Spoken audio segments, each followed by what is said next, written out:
अवसर पर विराजपूर कोरोना की स्थिति दिल्ली में काफी बेकाबू।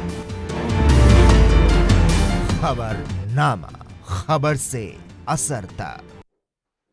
नमस्कार, एएनबी न्यूज देख रहे हैं आप। मैं हूं आपके साथ पल्लवी राजपूत और हमारे खास कार्यक्रम खबरनामा में आप सभी का स्वागत है। आइए रुख करते हैं आज के मुद्दे का। यूपी का हाथरस जिला एक बार फिर गलत वजहों से सुर्खियों में है। वहां 2.5 साल पुरानी रंजिश में एक शख्स की गोली मारकर हत्या कर दी गई। 2.5 साल पहले इस शख्स की बेटी के साथ आरोपी ने छेड़छाड़ की थी। मृतक ने इस पर आरोपी के खिलाफ पुलिस में केस दर्ज कराया था। सोमवार को आरोपी ने अपने साथियों के साथ मृतक की गोली मारकर हत्या कर दी। एक पिता की हत्या का मामला अब राजनीतिक मोड़ ले चुका है। विपक्षी पार्टी जहां इस मामले पर यूपी सरकार पर निशाना साध रही है, वहीं दूसरी ओर मुख्यमंत्री योगी आदित्यनाथ ने इस केस के आरोपियों के खिलाफ कड़ी कार्रवाई के आदेश जारी कर दिए हैं। इस वारदात की चश्मदीद गवाह मृतक की बेटी ने मंगलवार को बताया कि मुख्य आरोपी, जिसका नाम गौरव है, वो समाजवादी पार्टी से संबंध रखता है। ये एक नंबर का आतंकवादी है। पीड़िता ने बताया कि सोमवार दोपहर 3:30 बजे गौरव अपने साथियों के साथ खेत पर पहुंचा और पापा को मेरे और मम्मी के सामने गोली मार दी। पीड़िता ने यह भी बताया कि 16 जुलाई 2018 को गौरव ने घर में घुसकर उसके साथ छेड़खानी की थी। इस पर पापा ने उसके खिलाफ थाने में रिपोर्ट लिखवाई थी, जिसके बाद गौरव को 15 दिन की जेल भी हुई थी। जेल से लौटने के बाद गौरव बदला लेने की फिराक में था और हमेशा हम लोगों पर केस वापस लेने का दबाव बनाता था। इतना ही नहीं, वह जान से मारने की भी धमकी देता था।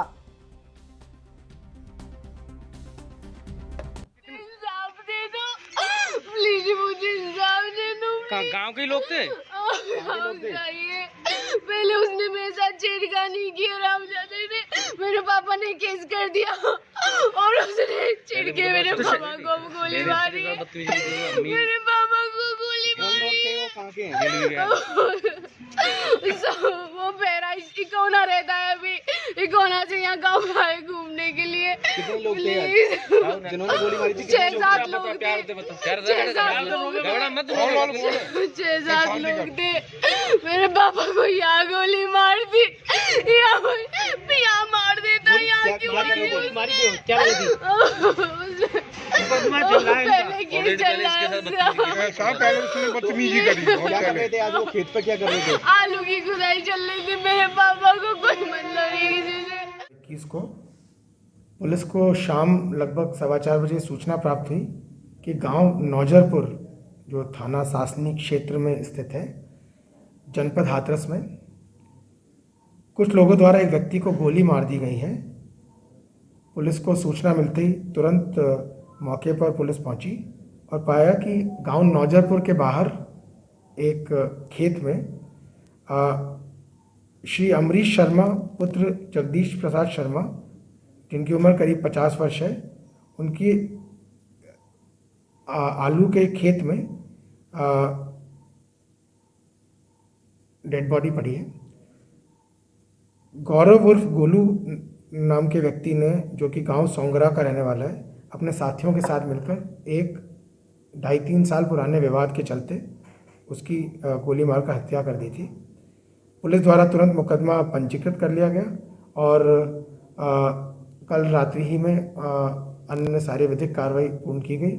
मेरे द्वारा, हमारे जिले के पुलिस अधीक्षक द्वारा और अन्य पुलिस अधिकारियों द्वारा मौके पर मुआयना करके परिवार के लोगों के साथ में जो है वहीं इस मामले पर सियासत भी तेज हो गई है। सुनते हैं इस हत्याकांड पर आ रही प्रतिक्रियाएं। अपराधियों पर कड़ी कार्रवाई कर रहे हैं और हाथरस की घटना बहुत ही दुखद है और जितनी भी उसके लिए निंदा की जाए कम है। पीड़ित परिवार के साथ पूरी सरकार खड़ी है और कानून के तहत कड़ी से कड़ी कार्रवाई करने के निर्देश माननीय मुख्यमंत्री जी ने दिए।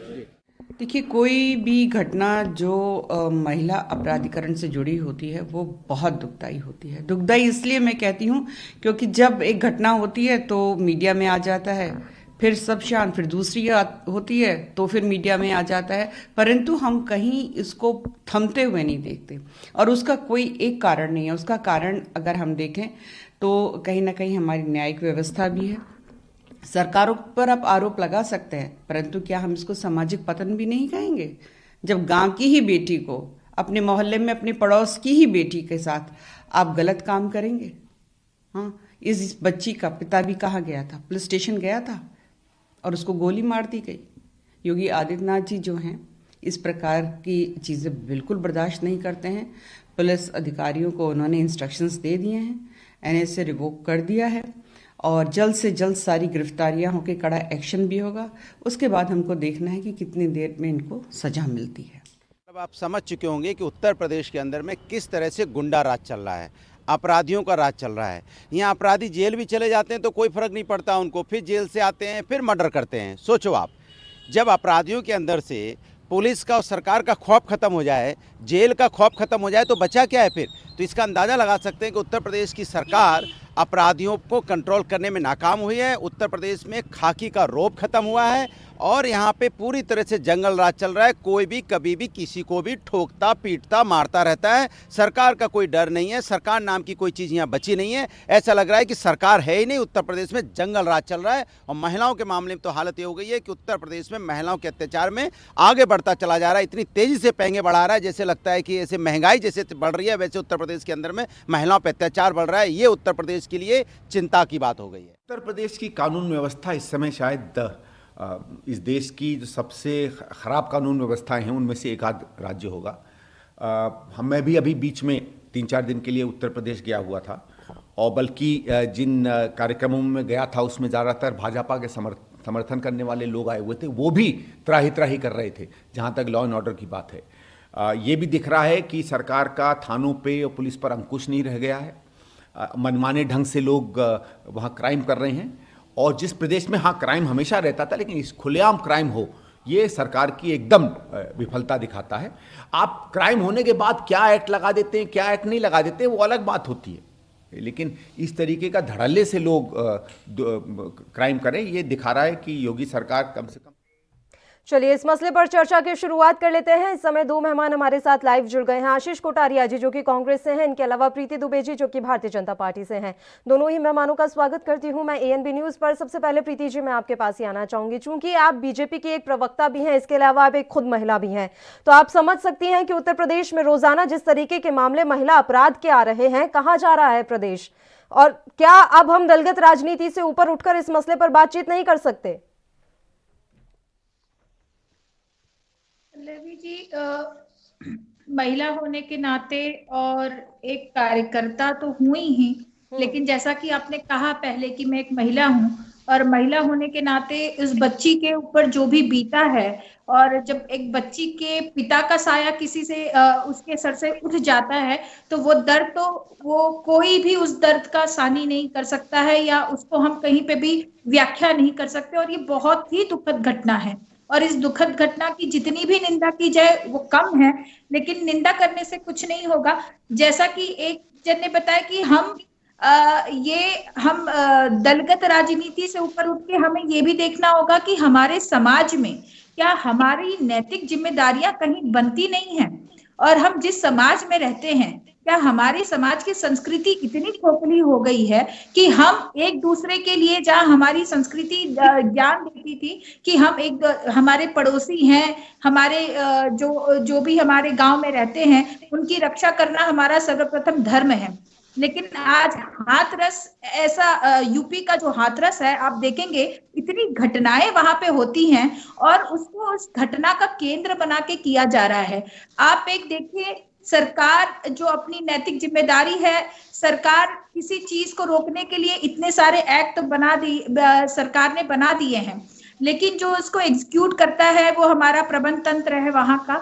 और जो वहां की पुलिस थी, इस मामले में हम जरूर बोलेंगे कि पुलिस तंत्र कहीं ना कहीं फेल हुआ है और उन्होंने इस चीज का संज्ञान नहीं लिया, क्योंकि जब उसके पिता ने 2 बार वहां पे कंप्लेन कर चुके थे और उसके बाद उनको गोलीबारी हुई है, तो ये दुखद घटना तो जरूर है, लेकिन सरकार की जो नैतिक जिम्मेदारी है सरकार उससे पीछे नहीं हट रही है।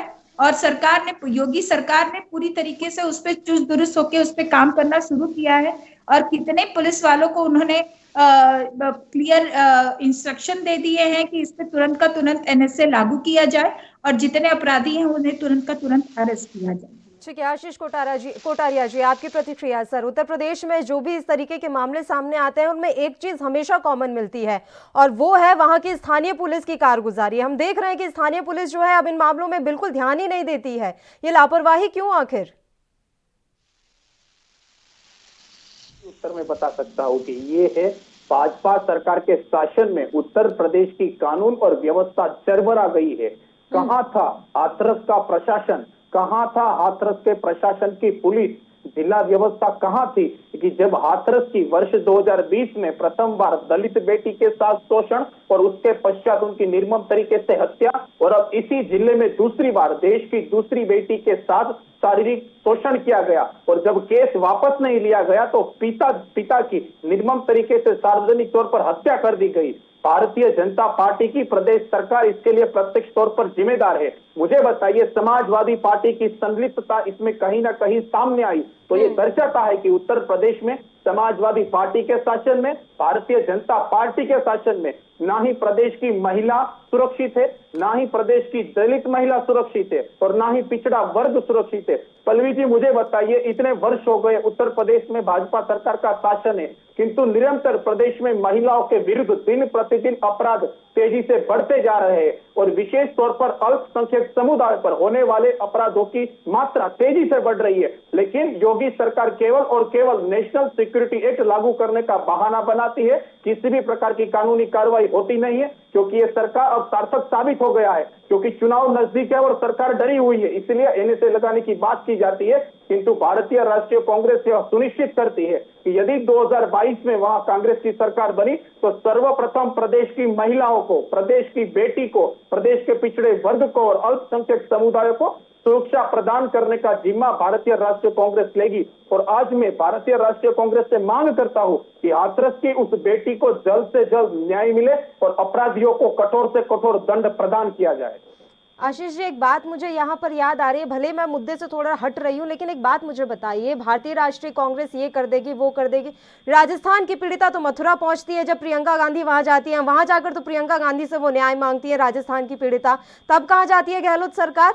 प्रियंका गांधी को फोन करना पड़ता है गहलोत को कि देखिए ये क्या हो रहा है आपके राज्य में, आपकी गांव, आपके यहाँ से पीड़िता अब यहाँ आ रही है न्याय मांगने के लिए। देखिए, इस मामले चुनावी मुद्दे के अलावा है नहीं क्या? महिला सुरक्षा के नाम पे सिर्फ चुनाव लड़ने हैं हमें?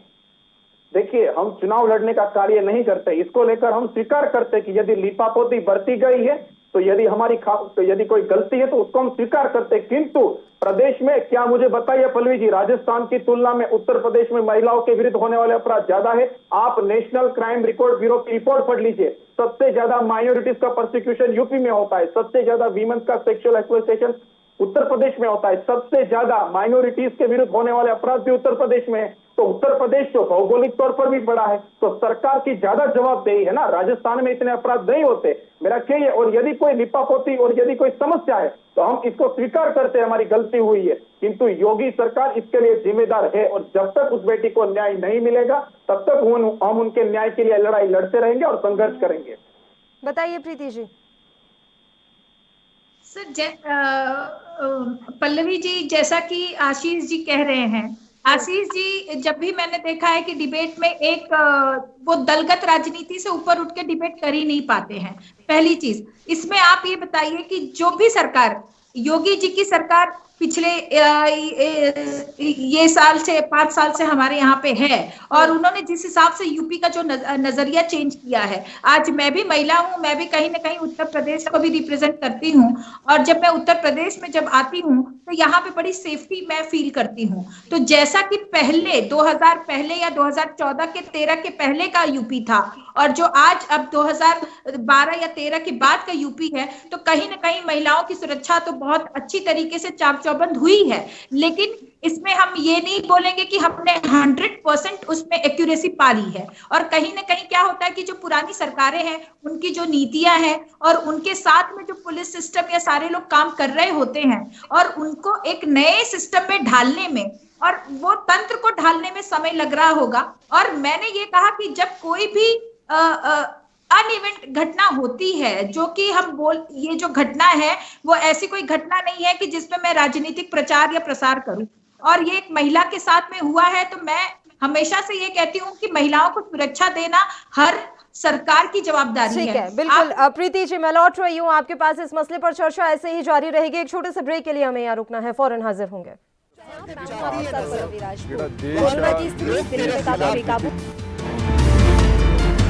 खबरनामा, खबर से असर तक। क्या आप दुबले पतले कमजोर हैं, आपकी सेहत नहीं बनती? भूख कम लगती है, वजन नहीं बढ़ता? दरअसल मेन बात खाना पीना खाना नहीं है, मेन बात है खाया पिया लगना। और अगर खाया पिया लगेगा ही नहीं तो सेहत बनेगी कैसे? इसलिए हमारी संस्था सन्यासी आयुर्वेदा ने एक ऐसी दवा बनाई है जो कि आपके पाचन तंत्र को, आपके लीवर सिस्टम को ठीक करने का काम करती है, ताकि आप जो भी खाएं उसका पूरे का पूरा निचोड़ आपके शरीर को लगे, आपकी भूख बढ़े, खाया पिया सही से लगे, नया खून बने, हड्डियों में जान आए, वजन बढ़े, ताकत बढ़े, चेहरे पर नूर आए और आप मोटे तगड़े खूबसूरत पर्सनैलिटी के मालिक बन जाएं। यह दवा पूरी तरह से आयुर्वेदिक होती है। इसका शरीर पर कोई भी साइड इफेक्ट, कोई भी नुकसान या दुष्प्रभाव नहीं होता। लड़के लड़कियां दोनों इसका इस्तेमाल कर सकते हैं और पहले 15 दिन के अंदर ही आपको इसका असर महसूस हो जाएगा। सिर्फ 650 रुपए की पूरे 1 महीने की दवा होती है और आप इसे घर बैठे 01145454545 पर फोन करके दवा मंगवा सकते हैं।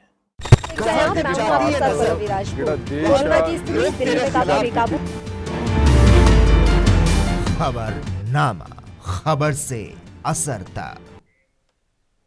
ब्रेक के बाद एक बार फिर से आप सभी का स्वागत है। हाथरस हत्याकांड पर आज हम बात कर रहे हैं। दोनों मेहमान लगातार हमारे साथ जुड़े हुए हैं। प्रीति जी, ब्रेक पर जाने से पहले आप कह रही थी कि पूर्ववर्ती सरकारों की बनाई गई नीतियां और उनका सिस्टम बदलने में थोड़ा समय लगेगा, लेकिन मुझे जहां तक याद है जब उत्तर प्रदेश के चुनाव हो रहे थे तो उस समय कानून व्यवस्था सबसे बड़ा मुद्दा रखा गया भारतीय जनता पार्टी की तरफ से, और ये बात कही गई और अभी तक ये बात कही जाती रही है कि योगी सरकार आने के बाद अपराधी जो है वो प्रदेश छोड़कर या तो भाग गए हैं या फिर जेलों के पीछे हैं। तो फिर क्या माना जाए? अभी आप कह रही हैं कि नीतियां जो है ऐसी रही हैं तो उनको बदलने में थोड़ा समय लगेगा, दूसरी तरफ प्रवक्ता कहते हैं कि सारे अपराधी भाग गए हैं साहब और जो बचे हैं वो जेल में हैं।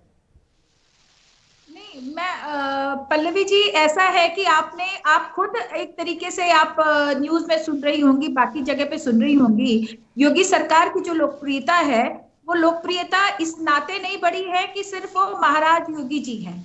वो योगी जी ने कुछ ऐसे कार्य किए हैं कि आज वो विश्व स्तर पर उनकी चर्चा हो रही है। आज एक मुख्यमंत्री जो कि हमारे भारत का एक यूपी का मुख्यमंत्री है, जो पूरे भारत की मांग होती है कि मैं महाराष्ट्र से भी बिलोंग करती, तो महाराष्ट्र में भी होता है कि भैया कल को यहाँ पे कोई क्राइम होता है या जो भी चीज होती है उसके लिए अगर वहां पे ये सरकार सुन नहीं रही होती है तो हम योगी जी को लेटर लिखते हैं, हम लोग योगी जी से समाधान मांगते हैं। तो आप ये सोचिए कि अलग अलग स्टेट के लोग भी अब योगी जी के अंदर समाधान ढूंढ रहे हैं। तो आप ये सोचिए कि योगी जी के ऊपर कितनी सारी जवाबदारियां हैं और अपने यूपी को उन्होंने जिस स्तर से विश्व स्तर पर लेके गए हैं तो कहीं ना कहीं ऐसे कुछ कार्य किए हैं, वरना आज तक यूपी, अब भारत तो विश्व स्तर पे गिना ही नहीं जाता था, यूपी की तो बात ही अलग थी, लेकिन आज कहीं ना कहीं चुस्त और दुरुस्त उन्होंने आज प्रबंध तंत्र किया हुआ है। सारे अधिकारी आज हर अधिकारी, हर सिस्टम आज अप टू डेट हो रहा है। और अप टू डेट होने में कहीं ना कहीं ये जो पुलिस विभाग है, पुलिस विभाग में कहीं ना कहीं आपको पता है अपराधियों की शरणगत होती है और शरणगत होने की वजह से उन सबको टैप करना इतना आसान नहीं है, लेकिन फिर भी जहां तक कोशिश हुई है हमने 70% उस पर काबू किया है। अब जैसा आपने कहा कि सारे अपराधी भाग गए हैं, आप खुद उसकी गवाह हो सकती हैं कि आप मुख्तार अंसारी को देखिए। आज कांग्रेस की सरकार उनको पंजाब में बिठा के रखी है, लेकिन कितनी कोशिश हुई कि उनको लाने की। अब मुख्तार अंसारी की जड़ें जितनी हैं, उन्होंने तो पूरे अपराधियों को पाल के रखा था। आज आप ये देखिए आजम खान जी हैं जो कि हमारे एमपी भी थे यूपी के, लेकिन आज उनको किस तरीके से उनको उनके अपराधों की सजा मिल रही है। तो ये जो बड़े बड़े लोग हैं उनको पहले काबू किया गया है, अब जो नीचे के लोग हैं उनको धीरे धीरे काबू करने में तो समय तो लग ही रहा है। लेकिन ये तो है कि योगी सरकार की, आज योगी सरकार में सबका विश्वास है और सबका विश्वास ये है कि यूपी उनके हाथों में सुरक्षित है, ये पूरे भारत का विश्वास है। ठीक है, आपके पास आना चाहेंगे कोटारिया जी, आपको क्या लगता है वाकई में ऐसा है? अन्य प्रदेशों से भी अब लेटर लिखा जा रहा है योगी आदित्यनाथ को? देखिए, उत्तर प्रदेश को उन्होंने खुशहाल प्रदेश बताया कि उत्तर प्रदेश योगी जी के शासन में सुरक्षित है। मैं आपको ज्वलंत उदाहरण देता हूँ, 2012 में दिल्ली में निर्भया का कांड हुआ था, उसके पश्चात केंद्र की यूपीए सरकार ने जस्टिस वर्मा कमेटी बनाई। 2013 में क्रिमिनल अमेंडमेंट एक्ट कानून पारित किया गया और उसके साथ ही एक नया कानून बनाया गया, sexual harassment of women at workplace act 2013। इन्होंने कहा कि उत्तर प्रदेश सुरक्षित है। अभी हाल ही में हाथरस की घटना 2020 में घटित हुई थी। यूपी के लॉ एंड ऑर्डर एडीजी कहते कि रेप का मामला नहीं है। सीबीआई की चार्जशीट में सामने आया कि रेप का मामला था। और मुझे ये बताइए पल्लवी जी, जब 2013 में हमने क्रिमिनल अमेंडमेंट एक्ट कानून में संशोधन किया है कि रेप के लिए पेनिस का पेनिट्रेशन होना जरूरी नहीं है, रेप के लिए सीमन का मिलना जरूरी नहीं है, फिर भी यूपी के लॉ एंड ऑर्डर, वो भी एडीजी को इस बात की जानकारी नहीं थी। तो क्या ये साबित होता है कितनी लचरता है, कितनी लापरवाही, कितनी लिपापोती है उत्तर प्रदेश सरकार की। ये है आपका खुशहाल प्रदेश, ये है सुरक्षित प्रदेश। आप प्रदेश की महिलाओं को सुरक्षा प्रदान करने में असफल साबित हुए हैं और ये दर्शाता है कि एक ही वर्ष में, पिछले वर्ष और इस वर्ष में उत्तर प्रदेश में हाथरस में दूसरी बार दुर्दांतता की घटना घटित हुई है। और इसके लिए मैं भारतीय राष्ट्रीय कांग्रेस की ओर से पूरी तरीके से योगी सरकार को जिम्मेदार मानता हूं। जब तक उसको न्याय नहीं मिलेगा पीड़िता को, हम संघर्ष करते रहेंगे और सरकार को जिम्मेदारी लेनी होगी और पुलिस और कानून को जवाबदेहिता और उनकी जिम्मेदारी को सुनिश्चित करने का कार्य संभालना पड़ेगा। नहीं, वो कह तो रहे हैं, एक सेकंड आ रही हूँ मैम आपके पास, वो कह तो रहे हैं कि नीतियां जो पूर्ववर्ती सरकारों की रही हैं उन्हें बदलने में और सतह पर चीजें आने में समय लगता है। यदि नीतियां पूर्ववर्ती सरकारों की रही है तो आपकी सरकार तो वहां प्रदेश में पिछले 4 वर्ष में है, तो क्या पिछले 4 वर्ष में आप नीतियों को बदलने में सफल साबित नहीं हुई है? योगी सरकार ने एक और कहा था कि 5 वर्ष में 70 लाख रोजगार प्रदान करेंगे, अभी तक उस लक्ष्य को प्राप्त नहीं कर पाए। तो आपको कितने वर्ष चाहिए? 5 वर्ष का समय यदि उत्तर प्रदेश की जनता ने आपको दिया है तो आपको उस समय में सार्थक साबित होना है, प्रजा की अपेक्षा पर खरा उतरना है, किंतु आप तो असफल साबित हो रहे हो। उत्तर प्रदेश में पल्लवी जी आज देश का युवा सुरक्षित नहीं है, प्रदेश में महिला सुरक्षित नहीं है, बेटियां सुरक्षित नहीं है, पुलिस सुरक्षित नहीं है, तो कौन सी सरकार है, किस प्रदेश की सरकार? ठीक है, बताइए प्रीति जी। मैं पहले तो इनको ये बताना चाहूंगी कि उत्तर प्रदेश सरकार ने अपनी पूरी जवाबदारी, मैंने पहले भी कहा कि नैतिक जिम्मेदारी ली है और वो उसके ऊपर पूरी तरीके से काम भी कर रहे हैं। योगी आदित्यनाथ ने पूरी तरीके से पुलिस ऑफिसरों को ये बता दिया है कि भैया आप इसका पूरा संज्ञान लीजिए और एनएसए लागू कर दिया। अब आप एक बताइए कि जो सबसे बड़ी ये एक्ट है उसको लागू कर दिया, तो क्या सरकार ने अपनी जिम्मेदारी पूरी नहीं की? आप आज योगी आदित्यनाथ जी हाथरस की बेटी के लिए अपने आप पूरी तरीके से खड़े हैं, तो क्या जरूरत है कांग्रेस बताएगी तो ही हम खड़े होंगे? आप एक बात बताइए कि वहां हाथरस में जाके पिछली बार प्रियंका गांधी जी ने क्या किया था? ये जब वहां पे होती है तभी होती है, जब अमेठी में हमारी स्मृति ईरानी के खिलाफ कोई बात की जाती है, आजम खान ने इतनी सारी उल्टी सीधी बातें की हैं जयप्रदा जी के लिए, तब कभी प्रियंका गांधी जी ने कभी बात नहीं की। और आप ये बोल रहे हैं कि हम पूरी तरीके से संज्ञान लेंगे, ये लेंगे, तो हमने बोला कि सरकार ने अपना संज्ञान ले लिया है। कांग्रेस को हमारी नैतिक जिम्मेदारी बताने की जरूरत नहीं है। योगी सरकार पूरी तरीके से इसमें सक्षम है। आप आइए और योगी सरकार से बात करिए कि हमने जवाबदारी पूरी की है, नहीं की है।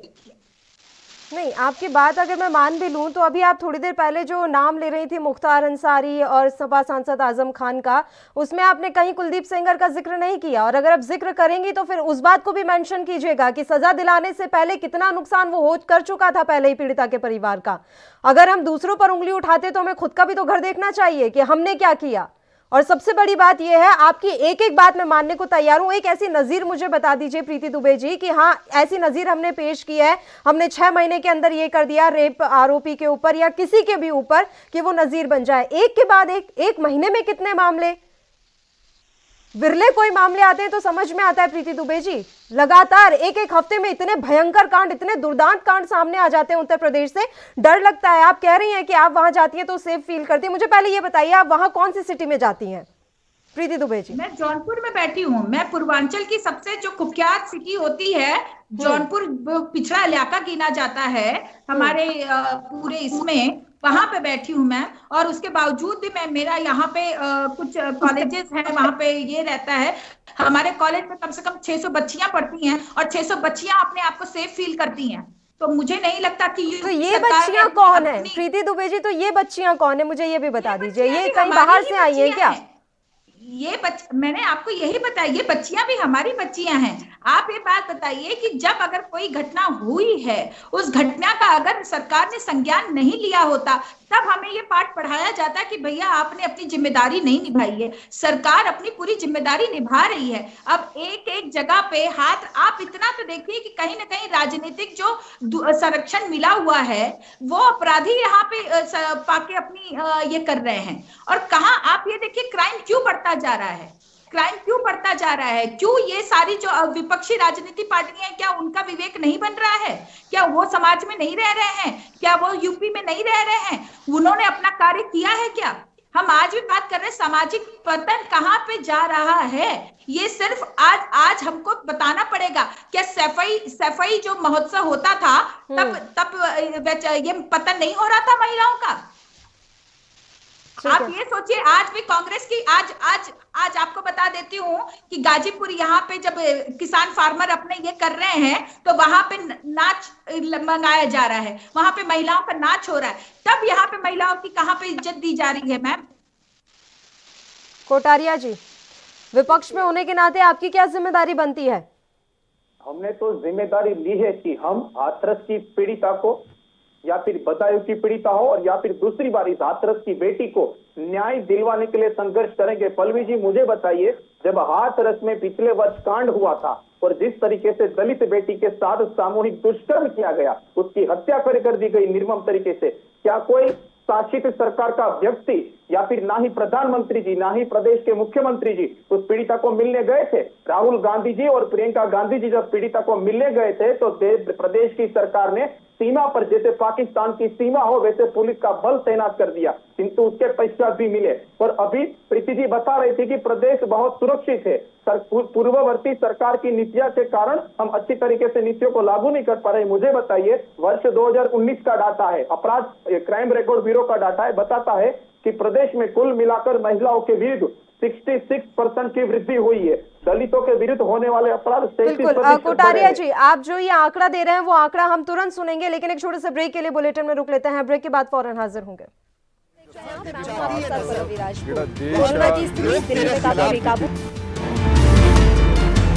खबरनामा, खबर से असर तक। क्या आप दुबले पतले कमजोर हैं, आपकी सेहत नहीं बनती, भूख कम लगती है, वजन नहीं बढ़ता?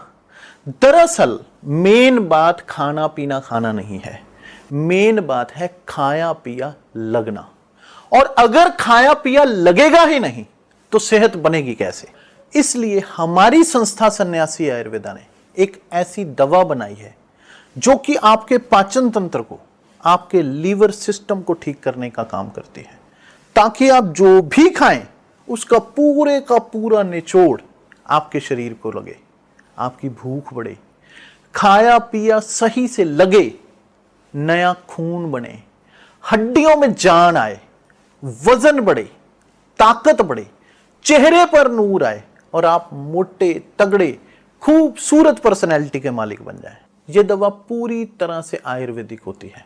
इसका शरीर पर कोई भी साइड इफेक्ट, कोई भी नुकसान या दुष्प्रभाव नहीं होता।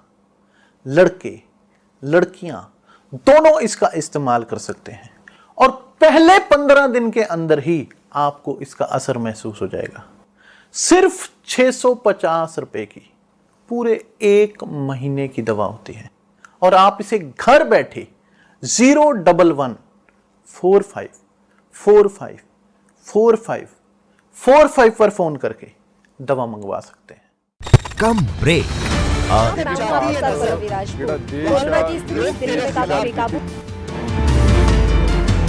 खबरनामा, खबर से असर तक। खबरनामा में ब्रेक के बाद एक बार फिर से आप सभी का स्वागत है। हाथरस हत्याकांड पर हम बात कर रहे हैं। दोनों मेहमान लगातार हमारे साथ जुड़े हुए हैं। कोटारिया जी, आपके पास आना चाहेंगे। आप आंकड़ा पेश कर रहे थे, एनसीआरबी की कुछ डिटेल्स बताइए। जी अवश्य, वर्ष 2019 का है और पिछले 4 वर्ष का बताता है और उत्तर प्रदेश में भाजपा सरकार का शासन वर्ष 2017 में आया। ये आंकड़ा स्पष्ट तौर पर बताता है कि प्रदेश में महिलाओं के विरुद्ध कुल मिलाकर 66% अपराध बढ़े हैं, जिसमें दलितों के प्रति 23%। अभी तक क्यों ये आंकड़े कम नहीं हो रहे? क्या इसका उत्तर है प्रीति जी के पास? प्रीति दुबे जी।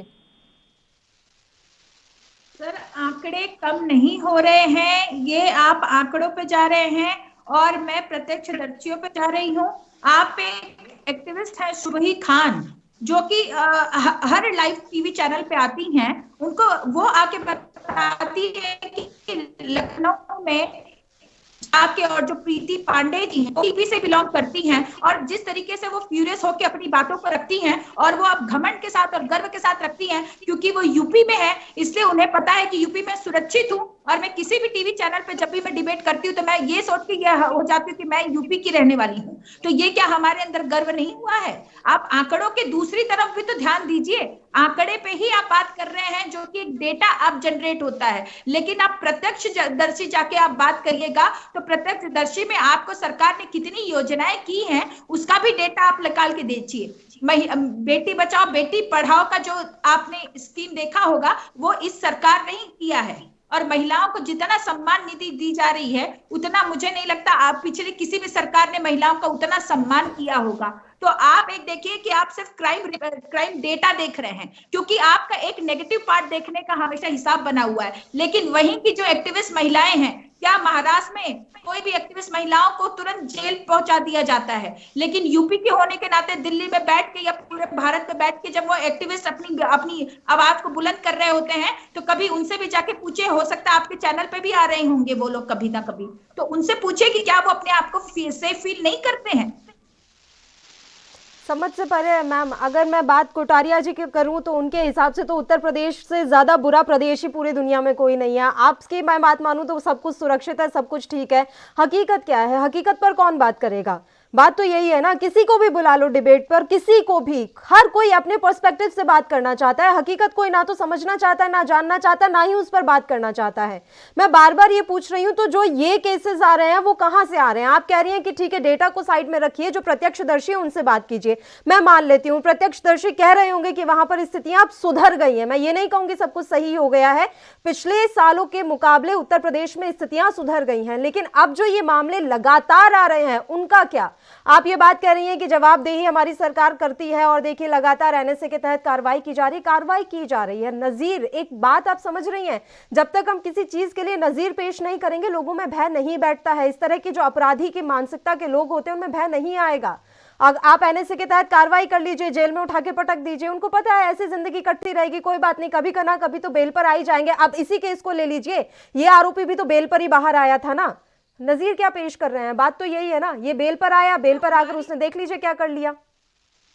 पल्लवी जी, आप ये बताइए कि जो हमारी न्यायिक व्यवस्था है उसको हमारे संविधान ने ही एक तरीके से संरक्षण दिया हुआ है। जब न्यायिक व्यवस्था में जब हम अमेंडमेंट कर रहे हैं, उस अमेंडमेंट को पूरी तरीके से कारगर और पूरी तरीके से प्रबंध तंत्र करने के लिए जो चीजें लग रही हैं, तो कहीं ना कहीं हमारी न्यायिक व्यवस्था तो लचर है। उस समय में हम उस समय तक, प्रीति जी, उस समय तक कितनी बेटियों की बलि दे देंगे हम? सीधा सा सवाल है। वो न्यायिक प्रक्रिया सुधरने में, लागू होने में, धरातल पर उसका असर दिखने में कितनी बेटियां गवा देंगे, या कितनी बेटियों का परिवार इसी तरीके से उजड़ जाएगा? ये हम पर नहीं गुजर रही है ना, इसलिए हम समझ नहीं पा रहे हैं। हम पर नहीं गुजर रही है। मैम, मैं आपको एक बात बताऊं पल्लवी जी, कि ये सिर्फ एक हाथरस की महिला की बात नहीं है, एक बेटी की बात नहीं है। मैंने कहा ये पूरे भारत की बेटियों की बात है, और मैं पूरी तरीके से इसका संज्ञान ले रही हूँ। कहीं ना कहीं हम महिलाओं को और वोकल होना पड़ेगा कि ये न्यायिक व्यवस्था जो है उसमें कहीं ना कहीं हमको जो न्यायिक व्यवस्था की जो दूरियां हैं, जो दांव पेच है। आपने निर्भया कांड की बात की साहब ने, आप ये बताइए निर्भया कांड में सब कुछ होने के बावजूद भी यही कांग्रेस के जो वकील आते थे, और उन्होंने जितनी न्यायिक व्यवस्था के जितने लचर पॉइंट्स थे उनको पूरा यूज करते हुए उन्होंने बाकायदा उस चीज को सुप्रीम कोर्ट तक में लटकाया है। तो आप ये सोचिए कि हमारे संविधान ने जब न्यायिक व्यवस्था को संरक्षण दिया हुआ है, तो उस पूरी न्यायिक व्यवस्था को बदलने की जरूरत है, और पूरी न्यायिक व्यवस्था को बदलने के लिए हम सारी महिलाओं को एक सुर में बोलना होगा। पल्लवी जी बताइए, कोटारिया जी, आपका क्या ख्याल है? कैसे बदलेंगे हम इस देश को और इस देश के हालातों को जो कि महिलाओं के प्रति है? मैं पहले कह रही हूँ, इस देश के हालात जो कि महिलाओं के प्रति है, उनमें कैसे बदलाव आएगा?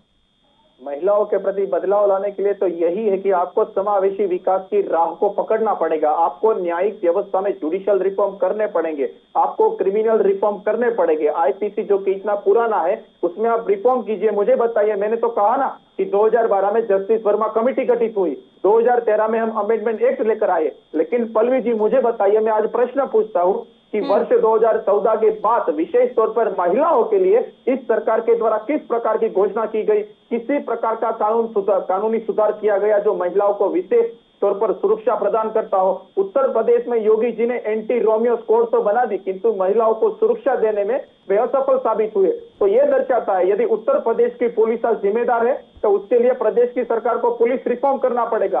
सरकार को पुलिस और कानून और व्यवस्था की तथा प्रशासन की जिम्मेदारी को और उनकी जवाबदेही को सुनिश्चित करना पड़ेगा। किंतु पलवी जी, जब यही सुरक्षित नहीं होता है, यही सुनिश्चित नहीं होता है, तो विपक्ष तो प्रश्न उठाएगा, प्रश्न खड़े करेगा, क्योंकि हमारा तो कार्य है, किंतु सरकार क्यों इतनी गंभीरता से नहीं लेती है, क्यों किसी भी प्रकार के सुधार आज तक लागू नहीं किए गए। हम तो यही मांग करते हैं।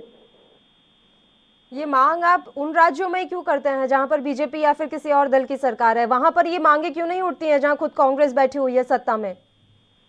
ये तो भारतीय जनता पार्टी है ना, हमारी जहां सरकार है। यदि आपके पास किसी भी ये सवाल मेरा बरकरार रहेगा कोटारिया जी, मैं इस पे जवाब लूंगी। इससे पहले प्रेस वार्ता दिखा देते हैं उत्तर प्रदेश के मुख्य सचिव की। के द्वारा समूहों की भी जांच की जा रही है। बीच में उन्होंने स्कूलों की जांच की थी, फिर दूध वालों की जांच की थी। इस प्रकार ये टारगेटेड जांचें भी हों ताकि किसी भी दशा में कहीं पर भी यदि कोरोना का कोई भी ऐसा प्रकरण हो तो उसको चिन्हित कर लिया जाए, उसका इलाज किया जाए ताकि इसको आगे फैलने से रोका जा सके। और ये जो रणनीति है उत्तर प्रदेश की, जिसमें कि अब तक 3,15,05,760 सैंपल अभी तक जांच किए जा चुके हैं, जो कि देश में सबसे अधिक हैं, सबसे अधिक सैंपलों की जांच की गई है। इसी प्रकार प्रदेश सरकार की सर्वेलेंस टीमें जो हैं वो घर घर जाकर संक्रमण के लक्षणों के बारे में पता लगा रहे हैं, परिवारों से बात कर रहे हैं। उनके द्वारा पिछले 24 घंटों में लगभग 1,85,723 क्षेत्रों में 5,12,010 टीम दिवस के माध्यम से अभी तक कुल मिलाकर 3,14,85,000 से अधिक घरों में सर्वेक्षण किया गया है। और इन घरों में कुल 15,28,81,687 की आबादी रही है। आप देखेंगे जहां की प्रदेश सरकार द्वारा एक और सैंपलिंग की संख्या कम नहीं की गई है, वहीं दूसरी ओर सर्वेलेंस का जो अभियान चलाया था उसे तेजी से चलाया जा रहा है और उसमें भी कमी नहीं लाई जा रही है। ढूंढ कर अगर कहीं पर भी है तो कोरोना के संक्रमण को निकालकर उसका समुचित इलाज किया जा रहा है। 24 करोड़ की संख्या में से अभी तक प्रदेश सरकार लगभग 18,44,00,000 से अधिक व्यक्तियों की या तो जांच करा चुकी है या उनसे व्यक्तिगत रूप से संक्रमण के लक्षणों का उनसे पता लगा चुकी है। इससे, इस रणनीति से इसका परिणाम यह है कि अभी प्रदेश में कल 105 मामले आए थे, कुल 2,082 कोरोना के एक्टिव मामले हैं। देश में कई प्रदेशों में ये संक्रमण पुनः बढ़ा है। संक्रमण पुनः न बढ़े इसके लिए सभी नागरिकों को सलाह दी जाती है। सरकार जो अपना अभियान चला रही है वो चला रही है, लेकिन नागरिकों के सहयोग के बिना ये संभव नहीं है। आप लोग मास्क का इस्तेमाल करें, हाथ निरंतर धोते रहें, भीड़ भाड़ के क्षेत्रों से बचें। इसके साथ साथ ये भी अवगत कराना है कि टीकाकरण की कार्रवाई बहुत तेजी से चल रही है। पहले और द्वितीय चरण में जो कि स्वास्थ्य वर्कर्स और फ्रंटलाइन वर्कर्स को वैक्सीनेशन होना था, उनको द्वितीय चरण का वैक्सीनेशन भी प्रारंभ होने वाला है। इसके साथ साथ 60 साल से अधिक और 45 और 60 साल के बीच के जो कोमॉर्बिडिटी वाले मामले हैं उनमें भी अभी कोविन 2.0 पोर्टल शुरू हो गया है जहां पर रजिस्ट्रेशन कराया जा सकता है। और कल माननीय मुख्यमंत्री जी ने स्वयं भी जहां पर ये आम नागरिकों के लिए टीकाकरण हो रहा था उस स्थल का निरीक्षण भी किया था। उन्होंने उसके बारे में जानकारी भी ली थी। ये निर्देशित भी किया था कि जो आम लोगों को सरकारी अस्पतालों में जो टीकाकरण हो रहा है उसको जारी रखा जाएगा और पूरी शिद्दत से, पूरी उसकी मेहनत से और सभी सावधानियों को रखते हुए टीकाकरण आम लोगों का कराया जाए। इस प्रकार ये तो कोरोना की स्थिति थी। कोरोना की स्थिति सामान्य, प्रदेश में सामान्य होने से सभी गतिविधियां सामान्य हो रही हैं। कंटेनमेंट जोन भी अब कम होकर 871 रह गए हैं और कुल कंटेनमेंट जोन में जो कोरोना पॉजिटिव लोग हैं उनकी संख्या 1,931 है। प्रदेश में सभी गतिविधियां सामान्य होने से औद्योगिक गतिविधियां भी सामान्य हो रही हैं। प्रदेश में सभी औद्योगिक इकाइयां क्रियाशील हैं और प्रदेश सरकार द्वारा भारत सरकार की चलिए मुद्दे का रुख कर लेते हैं। कोटारिया जी जवाब दीजिए। हाँ पल्लवी जी, मैं आपको यही उत्तर दे रहा था कि यदि जिन जिन प्रदेशों में भारतीय राष्ट्रीय कांग्रेस की सरकार है, यदि वहां पर किसी भी प्रकार की समस्या है तो भाजपा सरकार प्रश्न खड़े करे। हम तो तैयार है उनकी सुनने के लिए और महिलाओं को सुरक्षा प्रदान करने में। किंतु जिन प्रदेशों में भाजपा की सरकार है, जब विपक्ष वहां जाने का प्रयास करता है, उनके परिवारों को मिलने का प्रयास करता है, चाहे वो हाथरस की बात हो या किसी अन्य प्रकार की बात हो, तब सरकार प्रवेश ही नहीं करने देती। तो ये क्या है, जो दोगलेपंथी की जो राजनीति भाजपा सरकार करती है, प्रोपोगेंडा चलाती है, क्योंकि इनको डर है। क्योंकि पल्लवी जी मैं आपको बताना चाहता हूँ 2022 का चुनाव है, इसलिए ये सरकार डरी हुई है, अन्यथा किसी भी प्रकार की कार्रवाई नहीं की जाती। किंतु विपक्ष का दबाव है उत्तर प्रदेश में। प्रियंका जी स्वयं दलित पीड़ितों को मिल रही है, दलितों को मिल रही है। तो ये दर्शाता है भारतीय राष्ट्रीय कांग्रेस की सक्रियता कि उत्तर प्रदेश को खुशहाल प्रदेश और सुनहरा प्रदेश बनाने का जो हमने संकल्प लिया है, उस संकल्प को प्राप्त करेंगे। यदि योगी जी की सरकार विफल होती है तो पुनः एक बार प्रदेश की जनता हमें स्वीकार करे और हम प्रदेश को खुशहाल और सुरक्षा प्रदान करने में अवश्य कामयाब होंगे। प्रीति दुबे जी, 26 अप्रैल 2019 राजस्थान का अलवर एक महिला के साथ गैंगरेप किया गया था। वो बात दबा दी गई क्योंकि उस समय लोकसभा का चुनाव था। गहलोत सरकार ने लोकसभा चुनाव के डर के चलते उस मसले को इतनी दबाने की कोशिश की कि एफआईआर 16 दिन बाद दर्ज हुई। क्या वैसे ही डर रही है क्या योगी सरकार भी अब, जैसा कि कह रहे हैं कोटारिया जी, आप लोगों को डर लग रहा है विधानसभा चुनाव का?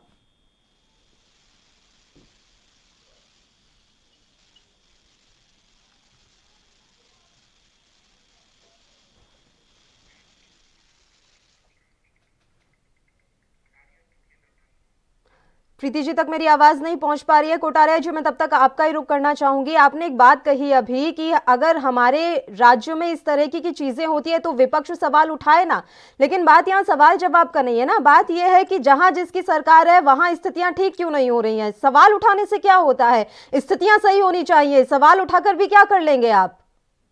देखिए पल्लवी जी, आपने प्रश्न किया, मैं आपको ज्वलंत उदाहरण देता हूँ। महाराष्ट्र विकास आघाड़ी की सरकार है। महाराष्ट्र में जब महिलाओं के विरुद्ध और विशेष तौर पर बेटियों के विरुद्ध यौन और प्रताड़ना के अपराध बढ़ने लगे तो वहां हमारी सरकार ने शक्ति कानून पारित किया और जब उनके ऊपर विपक्ष ने असेंबली में हंगामा खड़ा किया तो उस कानून को हमने विशेष समिति के पास भेजा। किंतु जब लोकसभा में, राज्यसभा में असंवैधानिक तरीके से लोग कानून पारित करते हैं और विपक्ष भारतीय राष्ट्रीय कांग्रेस मांग करता है कि विशेष समिति के पास भेजिए, ये लोग उसी कानून को विशेष समिति के पास नहीं भेजते। तो क्या है, हमने तो कानून पारित किया। छत्तीसगढ़ में जाके देख लीजिए, महाराष्ट्र विकास आघाड़ी, महाराष्ट्र की सरकार ने शक्ति कानून बनाया। किंतु प्रदेश की भाजपा सरकार ने उत्तर प्रदेश में कौन सा कानून बनाया? मुझे प्रीति जी उत्तर दे, मैं आपसे जानना चाहता हूँ। बताइए प्रीति जी। सर आशीष जी को ये पता होना चाहिए कि मैं महाराष्ट्र से भी बिलोंग करती हूँ, मैं उत्तर प्रदेश से भी बिलोंग करती हूँ। तो मैं महाराष्ट्र की जो महाराष्ट्र सरकार है तो उसके भुक्तभोगी हम पूरे महाराष्ट्र वाले हैं। तो आप महाराष्ट्र की आघाड़ी सरकार की तो बात करिए मत, क्योंकि जो फेल हो गई है सरकार। आप एक बात बताइए कि एक जो डिस्टिंक्शन प्राप्त करता है और 3 जो फेल होते हैं वो मिलके क्या सरकार बना लेते हैं? आपने तो ये पूरा का पूरा प्रेसिडेंट साबित किया है। तो ये कांग्रेस वाले तो ये सारी चीजों में आप फेल हो चुके हैं। आज सुशांत सिंह का जो केस है वो आज तक सॉल्व नहीं कर पा रहे हैं। आप बता रहे हैं कि जो यूपी सरकार है वो आप लोगों को आने नहीं देती है। प्रियंका गांधी ऐसे ही हाथरस पहुंच के और राहुल गांधी के साथ में ऑडियो बना रही हैं, गाड़ी में ड्राइव कर रही हैं और हंस रही हैं। जब एक संवेदना प्रकट करने कोई जा रहा होता है तो क्या प्रतिपक्ष की कोई जवाबदारी नहीं बनती है? क्या वो महिला नहीं है? अब पहली चीज, जैसा कि आपने स्कीम की बात बताई, आप महाअघाड़ी की बात करते, महाराष्ट्र की बात करेंगे, पंजाब की बात करेंगे। अब मैं आपको बताती हूँ कि यूपी सरकार ने 11 दिसंबर 2020 को मिशन शक्ति ये स्कीम लाई है। क्या उसके बारे में आपको पता नहीं है? मिशन शक्ति क्या है? वो पूरी की पूरी यूपी महिलाओं के लिए ठीक है। बिल्कुल प्रीति जी, बात बस यही है कि तमाम योजनाएं हर राज्य सरकार लाती है। जरूरत यह है कि वो योजनाएं, वो नीतियां, वो कानून धरातल पर काम करे। समय की कमी है इसलिए मैंने आपको टोका। आप दोनों ही मेहमानों का शुक्रिया अदा करना चाहूंगी। तमाम चर्चा के लिए आप हमारे साथ जुड़े। तो हाथरस हत्याकांड के बाद लगातार सवाल खड़े हो रहे हैं और योगी सरकार को एक बार फिर से विपक्ष के द्वारा कटघरे में खड़ा किया जा रहा है। खैर, देखने वाली बात रहेगी इस मसले पर कितनी जल्दी और क्या कुछ कार्रवाई होती है। इसी के साथ खबरनामा में इतना ही। मुझे दीजिए इजाजत। नमस्कार।